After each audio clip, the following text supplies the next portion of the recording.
Welcome everyone to the third topic entitled Thy Kingdom Come.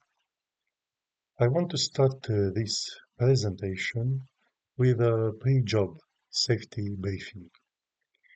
Spirituality basically is a thought experiment. It is a careful navigation of our mind through the muddy and murky waters of the soul.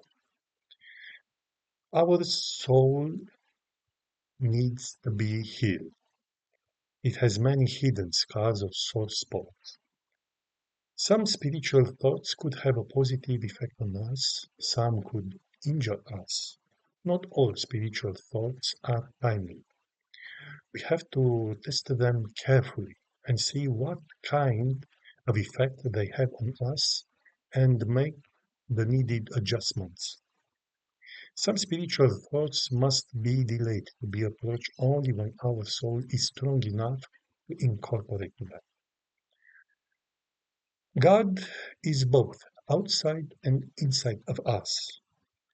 If we do not find God within us, then we cannot find Him outside. Inner God is deeply hidden within the virtues. If we do not practice virtues, we cannot find God. We stay separate from Him. To become holy, we need to be fed with His holiness, with the bread of His body. In the second presentation, I have spoken about detachment and renunciation as prerequisites for the pure spiritual practice. Spiritual detachment basically is detachment from all worldly attractions, attachments, furies, and worries. So, how's spiritual detachment feel? Spiritual detachment feels like floating over water, gliding through the sky. It feels like being a leaf gently carried by the wind, flying on the wings of summer breeze. This wonderful effect is produced by fusion of two forms of lightness, both the lightness of the body and the lightness of the soul. Lightness is a subtle feeling, one of the many subcomponents of the feeling of relief. Important to note, it is not an ordinary form of lightness, but a subtle one, a very subtle one, a lightness of non-clinging, or a lightness of non-resistance, crucial for our spiritual development. I will talk about this form of special lightness later when we will take a look at the anatomy of relief.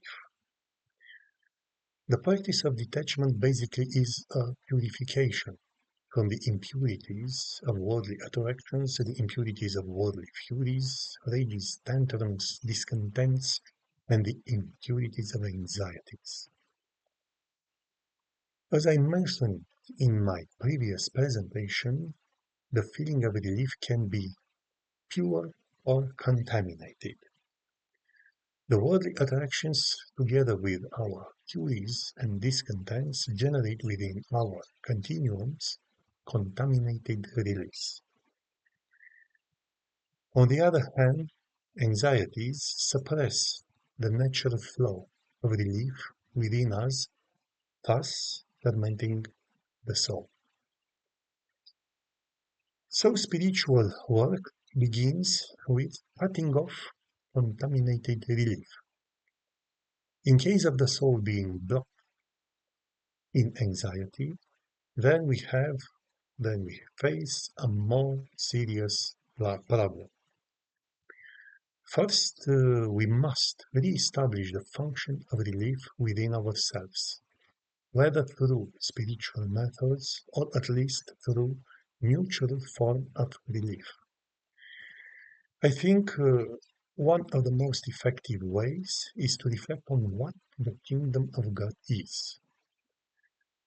This wonderful idea, kingdom of God, must be carefully constructed within our mind and superimposed onto our daily reality. This approach is suggested by the Lord's Prayer: Thy kingdom come, thy will be done, in the earth as it is in heaven. What is the will of God? Fundamentally, it is that evil be expelled from our lives. We can construct a pure world within our mind by imaginatively subtracting from our daily world the three main poisons of the devil: malice, worldly attractions and attachments, and fears. This is the basic inner exercise through which we begin to taste spiritual relief. So we must have a good imagination, directed by these three injunctions or mantras: a world without malice, a world without attractions, a world without fears. Wish you a peaceful and blessed day.